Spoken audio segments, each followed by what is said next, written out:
ចឹងសម្រាប់បន្ត flow statement គឺជាចំណុចមួយថ្មីទៀតដែរនៅក្នុង Python យើងចឹងហើយយើងចូលដល់ចំណុចទី5ហើយណាអូខេកាន់តែទៅមុខហើយអញ្ចឹងកុំបង្កើតកតាជាមួយមេរៀនតូចៗនិងហាត់តូចៗទៅណាអូខេចឹងអីទៅជា control flow statement បើយើងបកប្រែទៅយើងអាចយល់ន័យខ្លីទៅណា flow គឺជាលំហូរ control គឺជាការគ្រប់គ្រងការរៀបចំអីចឹងទៅណាចឹងបើយើងប្រែទៅវាអត្ថន័យខ្មែរយើងអាចយល់បានទេណាតើតើពីទាំងពីរហ្នឹងគឺការរៀបចំនៃលំហហ្នឹងគឺសំដៅដល់កូដរបស់យើងនឹងឯងណាកូដយើងមិនទៅគ្រប់គ្រងលំហទឹកអីទេណាគឺសំដៅដល់លំហនៃកូដរបស់យើងនឹងឯងអញ្ចឹងយើងនិយាយនៅក្នុង programming យើងវិញcontrol flow គឺសំដៅទៅដល់របៀបនៃការគ្រប់គ្រងទៅលើ code statement ដែលត្រូវបាន execute ឬក៏ evaluate ថាតើចង់ឲ្យវាធ្វើការលើកអីទៅណាឬក៏ដំណើរការលើការអីដដែលឬក៏មានការងារអីច្រើនដែលយើងត្រូវការគ្រប់គ្រងអញ្ចឹងទៅអញ្ចឹងនិយាយជារួមមកតើតើជាមួយនឹង code យើងទាំងអស់នេះយើងឃើញ code ទាំងអស់នេះសុទ្ធតែចុះមានថាការសរសេរគឺពីលើចុះក្រោមទៅណាហើយគេទៅជា statement នេះគេហៅថាគេ order which the code statement are execute នេះគឺ run ដំណើរការហ្នឹងឯងណាអូខេអញ្ចឹងយើងឃើញថា code statement ហ្នឹងគឺមួយ line ហ្នឹងឯងទៅណាហ្នឹងគេហៅថា statement អញ្ចឹង code យើង raw statement ទាំងអស់ហ្នឹងបើយើងនិយាយពី control flow គឺយើងអាចប្រើប្រាស់ control flow ដើម្បីទៅ manage ទៅលើ statement code យើងទាំងអស់ហ្នឹងចង់ឲ្យ code ទាំងអស់ហ្នឹងវាដំណើរការរបៀបម៉េចឬក៏ដំណើរការដដែលឬក៏មានការគ្រប់គ្រងទៅលើលក្ខខណ្ឌអីចឹងទៅហ្នឹងគឺជាការប្រើប្រាស់ទៅលើ control flow ហ្នឹងឯងអញ្ចឹងបើគេនិយាយថា control flow statement គឺសំដៅដល់ការ manage ទៅលើ flow នៃ statement code របស់យើងហ្នឹងឯងណាអញ្ចឹង code របស់យើងសរសេរពីលើចុះក្រោមជា normal ហ្នឹងគឺជាធម្មតាហ្នឹងគឺដំណើរការ code ពីលើចុះក្រោមហ្នឹងឯងប៉ុន្តែបើសិនជាយើងឆ្លងកាត់ការ control ទៅលើ flow របស់យើងគឺមិនចឹងទេណា code របស់យើងអាចដល់ដំណាក់កាលណាមួយអាចឈប់ឬក៏ដំណើរការឬក៏បន្តឲ្យទៀតចឹងទៅណាឬក៏ដំណើរការដដែលចឹងទៅចឹងហ្នឹងគេហៅថា control flow statement ណាតនបានណាតនច្រើនអូខេអញ្ចឹងនៅក្នុង control flow នោះមានអីខ្លះយើងមើលមានចំណុច3ខាងក្រោមនេះគឺមានទី1គឺគេហៅថា condition statement បកប្រែខ្មែរទៅគឺលក្ខខណ្ឌហ្នឹងឯងណាទៅ statement គឺជាកូដ line កូដរបស់យើងហ្នឹងឯងណាយើងគឺការកំណត់លើលក្ខខណ្ឌនៃ statement code របស់យើងនៅក្នុងនោះវាមានលក្ខខណ្ឌដូចជា if ប្រសិនបើ if else អញ្ចឹងទៅណាមាន3មាន if else if មាន else អញ្ចឹងទៅវាដូចជាមិនខុសពី programming ដទៃទេវាមាន3យ៉ាងដែរប៉ុន្តែវាខុសប្លែកត្រង់ថា programming ដទៃគេមាន switch case ប៉ុន្តែនៅក្នុង Python វាអត់មាន switch case ទេតែជំនួសទៅវិញដោយ match ចឹងវាដូចជា switch case ទេគ្រាន់តែគេប្រើពាក្យផ្សេងអញ្ចឹងទៅណាមួយទៀតគឺ loop statement ដំណើរការធ្វើចំដដែលអញ្ចឹងទៅវាមាន for loop while loop អីចឹងទៅណាអូខេមួយទៀតនោះគឺ jump statement វាដូចជា keyword break continue return ឬក៏ pass អញ្ចឹងទៅជាងទាំងអស់នេះវាថាតួជាអ្នក jump ទៅលើ statement បានន័យថាអាចចម្លងទៅលើ statement ណាមួយឬក៏បញ្ឈប់ត្រឹមណាអញ្ចឹងទៅបណ្ដាដំណើរការទៅលើ statement ផ្សេងជាងគេហៅថា jump statement ជាងមាន3ហ្នឹងដែលយើងអាចឃើញអាចបានប្រើប្រាស់នៅក្នុង control flow statement អូខេតោះអញ្ចឹងមុនគេនេះគឺយើងបានជួបជាមួយនឹង conditional statement ហើយយើងចោទសួរដែរថាអីទៅគឺជា conditional statement ណាអញ្ចឹងសម្រាប់ conditional statement sorry ខ្ញុំហៅខុសណា conditional statement គឺជា statement ដែលយើងត្រូវបានប្រើដើម្បី execute ឬក៏ដំណើរការទៅលើ block នៃ code អីមួយឬក៏យើងនិយាយថាជា block នៃ code បណ្ដុំនៃ code អញ្ចឹងទៅណាអូខេអញ្ចឹងcondition ហ្នឹងគឺបែបហ្នឹងណាគេហៅថាការ manage ឬក៏ការគ្រប់គ្រងទៅលើblock នៃ code ណាមួយនៅពេលដែលមានលក្ខខណ្ឌដែលយើងត្រូវបានកំណត់ជាស្ដែងហ្នឹងគឺយើងកំណត់លក្ខខណ្ឌណាមួយចង់ឲ្យវាកើតឡើងឬមិនចង់ឲ្យវាកើតឡើងអញ្ចឹងទៅឬក៏លក្ខខណ្ឌមួយហ្នឹងមិនទាន់ដល់ទេប៉ុន្តែបើសិនជាជួបលក្ខខណ្ឌផ្សេងលក្ខខណ្ឌនឹងចូលសិនទៅហ្នឹងក៏គេចាត់ទុកជា condition statement ដែរណានិយាយសួរស្ដាប់ដូចខ្ញុំ check បន្ទុកចោះណាបើសិនជាបន្ទុកតូចជាង50គេធ្លាក់តែបើសិនជាធំជាង50គឺជាប់អីចឹងទៅអាហ្នឹងគឺជា condition statement ដែរគ្រាន់តែនៅក្នុង code គឺយើងទៅសេមាន keyword មានលំហឬក៏ flow ក្នុងការកំណត់របស់យើងទៅប៉ុណ្្នឹងឯងណាចឹងតើបានទៅជាមួយនឹង condition statement ហ្នឹងតនច្រើនគេយើងផ្សេងតនេះអញ្ចឹងសម្រាប់ condition statement គឺយើងនិយាយចាំទៅគឺការកំណត់លក្ខខណ្ឌហ្នឹងឯងណា ok anh chăng vì mình xin tặng đấy nông ca pra pra mình tên là gì mình hỗ trợ bay luôn buồn đấy một chuyện từ match cứ if statement if statement hay là else statement một chiếc cứ match statement là yes score time chỉ UK sorry chỉ số khác đôi được trong programming tập tiền từ chẳng đôi được trong C bậc là Java C sharp những cái số tầm miền speaker và đây Python là cái pra cho mỗi lần match mình nữa ok anh chăng là từนี้คือsyntax ដំបូងដែលយើងបានឃើញគឺតកតងជាមួយនឹង if statement syntax អញ្ចឹងអត់មានសញ្ញាគេហៅសញ្ញាគេ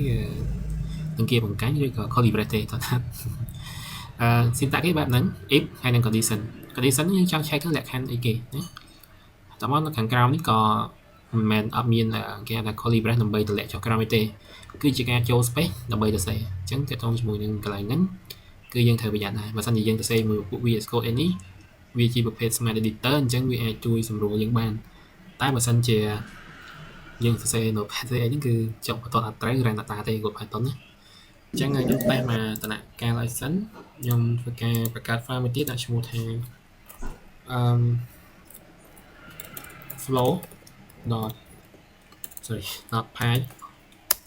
អូខេនៅក្នុងនេះខ្ញុំនឹងធ្វើការប្រើប្រាស់តែចំណុចដំបូងគឺប្រើប្រាស់ជាមួយនឹង condition statement អញ្ចឹងដំបូងគឺខ្ញុំនិយាយពី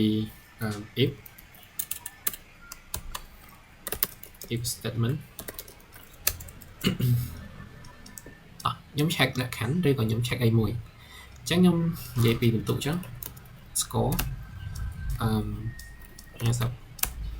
ឬក៏ចេះ input ក៏បានដែរ score យើងបែបនេះខ្ញុំដាក់ថា input enter your score អញ្ចឹងខ្ញុំ check ថា if score ធំឬស្មើ50ចឹងនេះគឺជា syntax ណា you are part of Excel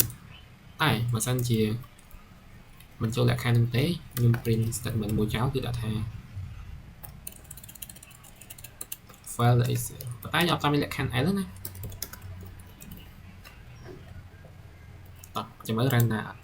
ញ្ចឹងខ្ញុំអត់ប្រើជាមួយនឹងcode runner ទេដោយសារតែ code runner គឺវាចូលជាអង្គការទេបានតែ read only ណាអញ្ចឹងខ្ញុំសូមធ្វើការប្រើប្រាស់ terminal អញ្ចឹង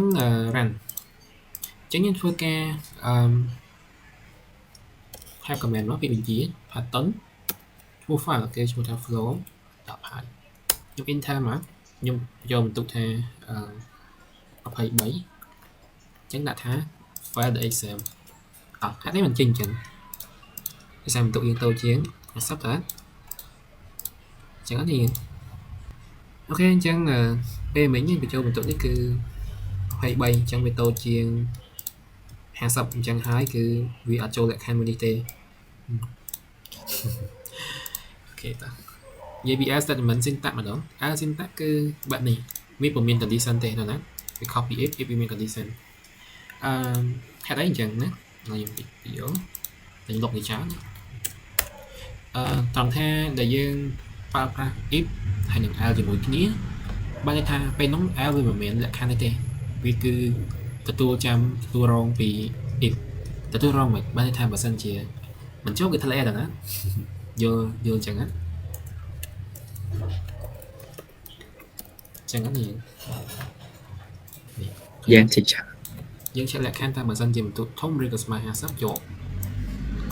តែបើផ្ទុយពីហ្នឹងមិនចូល L ទេណាអញ្ចឹង L អត់ចាំបាច់មាន condition ទេតំបាន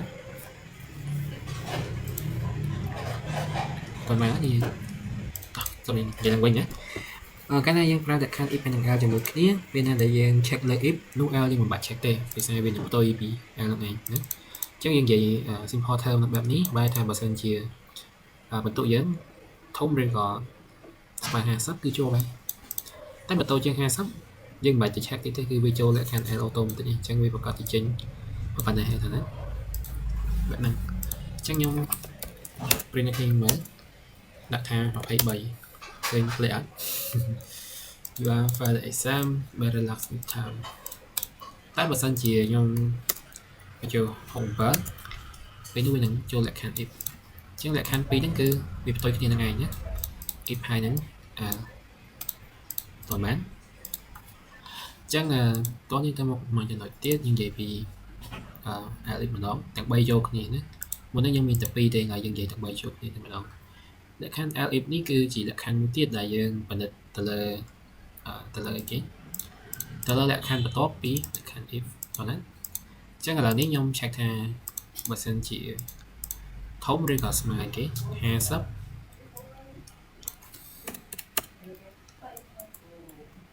ដាក់ថា you got grade A grade E ចុះបើខ្ញុំលក្ខខណ្ឌ elif score ធំជាងឬក៏ស្មើ60ខ្ញុំឲ្យ grade D ប៉ុណ្ណាតនមែនទេអូខេអញ្ចឹងសម្រាប់លក្ខខណ្ឌ elif នេះគឺជាលក្ខខណ្ឌមួយដែលយើងប្រើបន្ទាប់ពីលក្ខខណ្ឌ if បានន័យថាបើសិនជាវាមិនចូល if ទេវាអាចចូល elif តែបើសិនជាមិនចូល elif ទៀតវានឹងចូល l ចឹងទៅតើណាអញ្ចឹងវាអាចថាលក្ខខណ្ឌខ្លះវាច្រើនដំណាក់កាលអញ្ចឹងគាត់អាច check ត្រឹមថា l និង if ជាប់ទេតើណាវាអាចច្រើនដំណាក់កាលដោយការដែលយើង check និទេសអញ្ចឹងនិទេសវាមានច្រើននិទេសហ្នឹងអញ្ចឹងយើងអាច check ច្រើនដំណាក់កាលអញ្ចឹងទៅអញ្ចឹងទៅសេបែបនេះអត់តន់ត្រូវទេយើងតែបញ្ហាអត់តន់ត្រូវដោយសារឥឡូវបើសិនជាខ្ញុំ check ថា if score ធំឬក៏ស្មើ50បានទេ e ធំឬក៏ស្មើ60បានទេ d ចុះបើសិនជាតូច60បានទេ a តូចជាង50បានទេ a មែនអញ្ចឹងណានេះឬក៏ click គិតទីមែននេះហើយខ្ញុំសរសេរថាបើសិនជា score ធំឬក៏ស្មើ50បានទេ e score ឬក៏ធំឬក៏ស្មើ60បានទេ d អញ្ចឹងលក្ខខណ្ឌផ្សេងទៀត click ឬក៏ចូល click ឬក៏បានទេ a អញ្ចឹងទៅខ្ញុំចង់តែរៀងថាអាចគិតបានពីអីខ្ញុំសួរទៅជាការ check និទេសនេះតោះណាឥឡូវយើង check ទៅយើង check តទៀត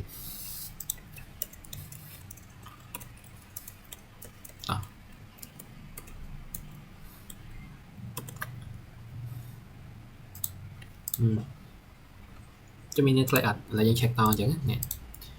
យើង check ថាធំជាង50បានទេ a តែ e ធំជាងឬក៏ស្មើ60បានទេ d ធំជាងឬក៏ស្មើ70បានទេ c ធំជាងឬក៏ស្មើ80បានទេ b អញ្ចឹងទៅអញ្ចឹងមកថាក្រៅពីហ្នឹងគឺបានទេ a តើណាវាអាចធំជាង80បានទេ a តើណាអញ្ចឹងហ៎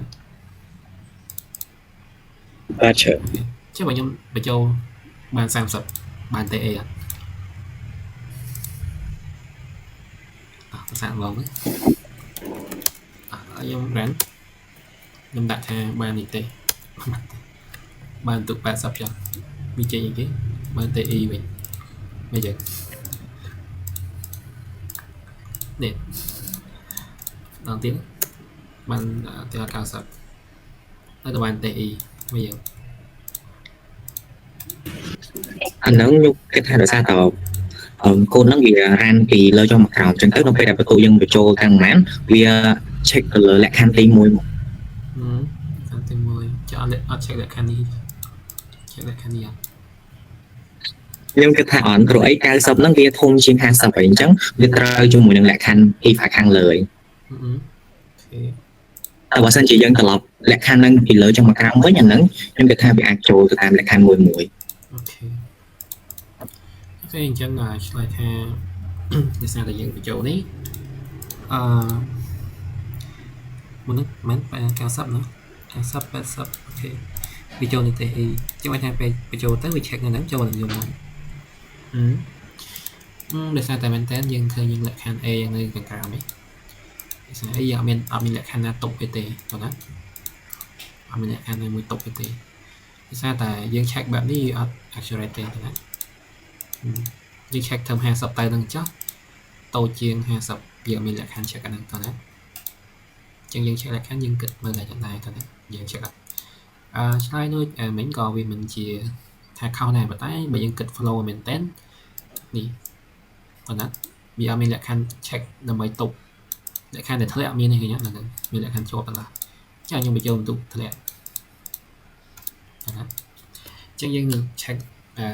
លក្ខខណ្ឌអញ្ចឹងបានន័យថាតើតើយើងអាចជាប្រើឆ្នូត n ឬក៏យើងបដូរវិញ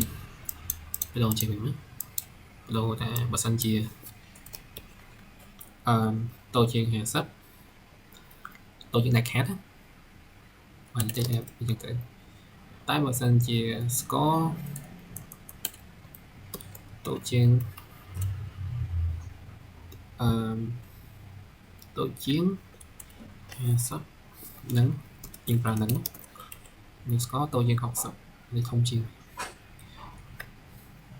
ចានេះចន្លោះ rank ចន្លោះ rank បានថាបើសិនជាបន្ទុកតូចជាង net cat 50គឺឲ្យ f តែបើសិនជាធំឬក៏ស្មើ50នឹងតូចជាង60អាចធំជាង60អត់អាចធំជាង60អត់ទេអត់អាចទេឆាប់ អូខេបានត្រឹមតែ 59.9 នេះចឹងទៅទីហោះណាចឹងអាចធំជាង50ទេសារយើងអត់មានសញ្ញា smart ទេចឹងកន្លែងហ្នឹងគឺវាចន្លោះ rank ចន្លោះ rank យើង check ចឹងវា accurate ជាងហ្នឹងណាចឹងតតែបន្ទុកនៅចន្លោះហ្នឹងមិនបាននិយាយឌីតែបើសិនជាតូចជាងប៉ុណ្្នឹងគឺធ្លាក់ណាតនេះយើងកែមកទៅសិនជាបន្ទុកនៅចន្លោះធំឬក៏ស្មើ60ហើយនៅចន្លោះក្រោម70បានន័យថាយើងបាននិយាយ C តែបើសិនជាមិនចឹងទេយើងចូលលក្ខខណ្ឌនេះវិញបែរថានៅចន្លោះ70ដល់ 79គឺបាននិយាយ2អញ្ចឹងទៅបាទហ្នឹងណា D okay, A B C D E ណា E អត់មាន E D C B ដល់តាមចូលលក្ខខណ្ឌនេះទេនេះលក្ខខណ្ឌនេះទៀត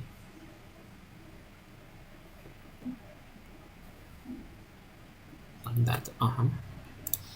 ចឹងនេះយើង check ចន្លោះ rank ទេវាត្រឹមត្រូវជាឥ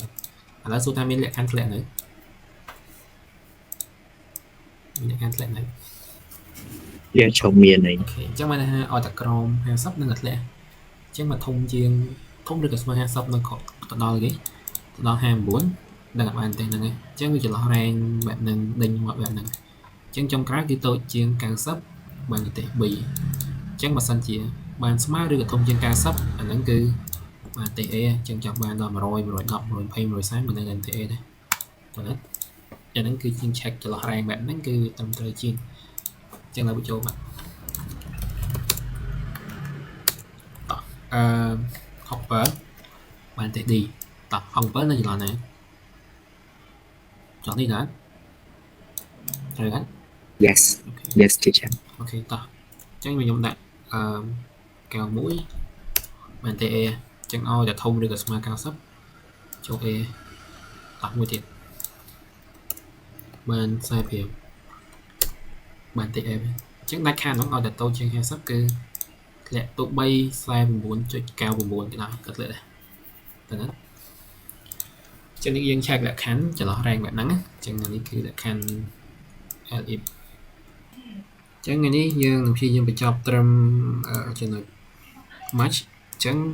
ស្អែកចាំយើងចូលទៅដល់មួយទៀតគេហៅថាអូយនេះវែងណាស់នេះតែចំណុចខ្លះខ្ញុំដូចជាបញ្ហាអ្នកតនកាត់លោកអាចស្អែកយើងចូលលោកអូខេចំណុចមួយនេះដូចជាខ្ញុំបញ្ហាអត់ទាន់ការទេដោយសារយើងអត់ទាន់រៀនអីគេទៅជា dictionary ឡើយទេតោះអញ្ចឹងខ្ញុំសូមបង្ហាញមួយទៀតទាក់ទងជាមួយ match statement នេះគឺជាអីណាអញ្ចឹង match statement វាគេថា take an expression and compare ទៅរបស់អីមួយទៅណាអញ្ចឹងយើងអាចនិយាយបានថាចុះ if L ហ្នឹងវាខុសគ្នាពី match មិន if L យើងអាចកំណត់លក្ខខណ្ឌបើនិយាយថាយើង check លក្ខខណ្ឌនៅចន្លោះព្រៀងណាមួយតោះណាតែសម្រាប់ match នេះតតែចំលក្ខខណ្ឌហ្នឹងមកមិនចូលតោះណាតែថាខែថ្ងៃច័ន្ទអញ្ចឹងខ្ញុំ print ថា today is Monday អញ្ចឹងទៅយើងក៏អាចខែថ្ងៃច័ន្ទចន្លោះដល់ថ្ងៃអង្គារអីទេហ្នឹងវាដូចជា check អត់សូវត្រូវទេ ចឹងសម្រាប់លក្ខខណ្ឌដែលយើងប្រើប្រាស់ជាមួយ expression ដែលប្រើប្រាស់ម៉ាច់នេះវាលក្ខណៈsecret ជាងឬក៏ការ define មួយច្បាស់លាស់ជាងទៅលើលក្ខខណ្ឌតើណាចឹងដូចគេឲ្យយើង select select បន្ទប់លេខបន្ទប់ចុះចឹងដឹងគេលេខបន្ទប់ហ្នឹងពី1ដល់10ចឹងយើងត្រូវតែ select យកមួយចឹងទៅយើងអាច select ចន្លោះ rank ប៉ុណ្ណេះដល់ប៉ុណ្ណេះហ្នឹងគឺវាខុសពីការប្រើប្រាស់ជាមួយនឹង match ហ្នឹងចឹងបើសិនជាយើងប្រើ if else condition យើងអាច check ចន្លោះ rank នេះបាននេះចឹងទៅប៉ុន្តែនៅខាងនេះគឺអត់ទេអូខេពាក្យ expression នេះបើយើងនិយាយទៅវាលក្ខណៈinline ហមថា check បែប inline មួយទៅយើងមិន require ថាវា check នៅក្នុង block អីមួយនៅក្នុង block scope អីមួយទេបើយើងនិយាយចំដូចយើងប្រើប្រាស់ជាមួយនឹង control flow statement យើង check អីមួយនៅក្នុង inline នេះមកថា check នៅក្នុងកន្លែងនេះយកមកអត់មានជា block នៃ code ឬក៏ជា function នេះទេហ្នឹងគេបែបថាបើយើងនិយាយចំនៅកន្លែងហ្នឹងត្រូវបានអីមួយមកកាត់ផ្ដាច់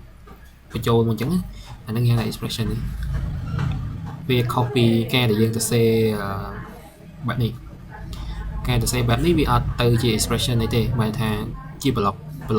មួយដាច់ចង្ទៅតែដល់ពេល expression អត់ទេទៅសេមកគឺវាកាត់ផ្ដាច់អីមួយនៅកន្លែងហ្នឹងយកមកអាហ្នឹងគេហៅ expression អញ្ចឹង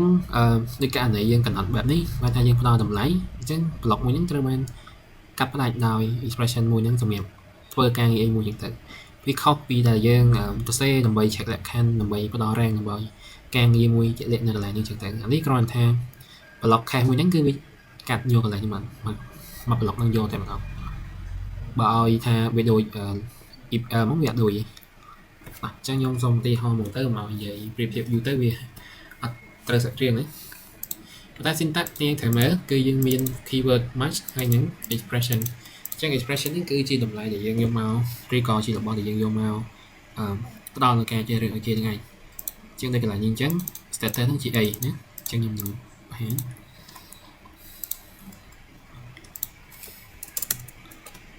ដាក់ថា expression statement និយាយថាដល់នេះដល់ហើយចំណុចដែលគេថាឲ្យប្រៀបធៀបយើងប្រកាសជាស្វែងរកនៅចំណុចណាដែលវាខុសគ្នាអញ្ចឹងដូចពីនេះអីវាសម្រាប់ check លក្ខខណ្ឌនៃដូចគ្នាទេប៉ុន្តែវាមានលក្ខណៈខុសគ្នាតិចអញ្ចឹងខ្ញុំព្យាយាមរកអីមួយដែលយើងអាចញែកវាដាច់ដាក់ថា status តាមទីហោយមកទៅដាក់ថា status code ចឹងមានអ្នកដែលឃើញ status code 404នេះឃើញទេគឺសូចាអូខេអញ្ចឹងយើងប្រើ keyword matching មកហើយ4នៅកន្លង4ហើយ3អាមានសិតអីគេមកចូលទៀតអូខេតោះអញ្ចឹងខ្ញុំប្រើ match keyword ជាមួយនឹង status អញ្ចឹង status ខ្ញុំបាន define តម្លៃឲ្យហើយទៅណាគឺ4ហើយ4អញ្ចឹងគឺថាវាកើតឡើងនៅចន្លោះណាឬក៏នៅក្នុង block មួយនេះនៃ expression យើងហ្នឹងអញ្ចឹងសម្រាប់cache យើងពេលនេះយើងឃើញមានប៉ុន្មាន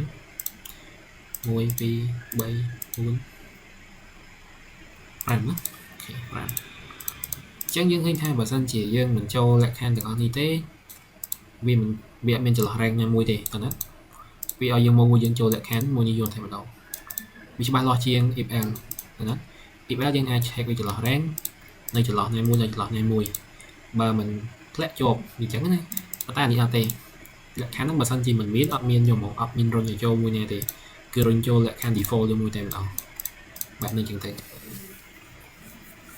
អញ្ចឹងឥឡូវយើងមើលណា status code 200មានណានេះ status យើង400 404តែ200អត់ចូលទេ400ក៏ចូលដែរ404ចូលលក្ខខណ្ឌមួយនេះអត់ណាតែលក្ខខណ្ឌនេះក៏ចូលដែរចុះបើសិនជាខ្ញុំដាក់ខុសពីណាទាំងអស់ខ្ញុំដាក់ថាលក្ខខណ្ឌ401ចុះពេលហ្នឹងវានឹងចូលលក្ខខណ្ឌនេះអូតូមកអញ្ចឹងវា check ថាបើសិនជាអត់មាននៅក្នុងមួយណាទេវានឹងរុញយើងចូលលក្ខខណ្ឌ default បែបនេះតែម្ដងហ្នឹងណានឹង expression អាហ្នឹងគឺការដែលយើង say calculator អីយើងអាច define ទៅលើសញ្ញាណាសញ្ញាគុណបូកដល់គុណចែកអញ្ចឹងទៅយើងអាច define ជា case បែបហ្នឹងបានដូចគ្នា lại nếu nhôm xong thôi ca và hai cái dần tích là những như bạn nghe này nữa nhưng mình sorry nhôm xong bật code đi xem không ai cho anh cái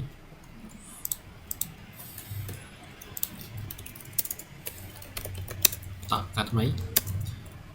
chỉnh là farm thì nhé hay là mình chỉnh là farm sẽ buồn này 4 viên mai này mùi nắng khai mùi này còn đấy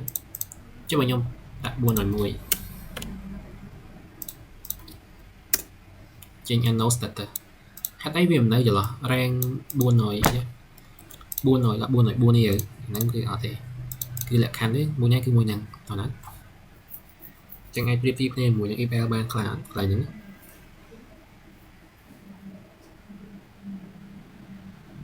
hello toàn đấy toàn anh nhầm vậy á Toàn chào Toàn. Con chào Toàn. chắc lại ní ấy nhưng ai vui thì thôi chỉ calculator chỉ làm hát bàn bài thà tôi thì cho chị nhạc bốt tự bốt cầm lại tôi thì cho chị nhạc đó tự đọ làm lại bắt ai cho là rang bốt bằng đọ khó gì đó chẳng hạn nó vì là khăn cho bạn lo chiến khăn đi bèo chẳng những chắc là khăn đi bèo tôi chỉ bạn thôi đây thôi là cái check mà sân chỉ nhạc bốt với chắc là bà sân thì cho lại khăn nhạc bốt và việc bốt tầm này cho lại khăn nhạc đó đọn này tôi chắc là việc bán được tay cái check bạn nó bị assert accurate trên anh này chắc là cái việc cà phê mà làm khe này mùi tệ dễ lẽ cồn nó mùi vào tay nhưng mà cho như từ nhẹ prepare mùi ở lý nữa thì sang tại lý cứ chỉ một hết web bài thì admin ở cái k c k handle c và đó cái là việc chậm lại EC một cái đèn đấy thì thời lọc dân select A chẳng hạn cho nhận thì họ chân sự nghiệp cái này nắng cứ khen mua nhà ta khen để mình cho lại khen mua nhà ta trên kia tra ban cc rồi sự nhà mua nhà sự nhà underscore này chắc underscore nên mình cái thay the last block add as a wildcard and never further too much và thay mà sân chỉ mình miễn lại khả năng mua châu tế cứ đừng cho lại khen default này chắc là không pro là mình sẽ như theo khen default rồi đó mà sân chỉ mình cho khả năng mua chứ mình đừng cho khả năng tại mình đâu là khen default đang làm hai tấn thì auto save biệt default đi khi ra ta sẽ nhé underscore này này đó cái ca cho bật tới đây kia column tí cho bật tới đây kia không cho không bật thành error thì là chắc là nếu mà xong mà toàn vậy thế để tôi mùi năng ở mà default này đi kia còn bài như ai cho ta trên định với hai dictionary đấy thế hay muốn những anh vậy bán sự nghiệp gạt pattern cả pattern ấy cứ những ai check lại khác nó không expression năng dùng một về đây là làm sai toàn năng mùi chắc nếu xong mà toàn to đấy em xong rồi kia là Anabot càng nghiêng là đi sánh em cho kia thôi không vợ mùi này nhé cứ Anabot là những thái cho miền càng mùi thôi thì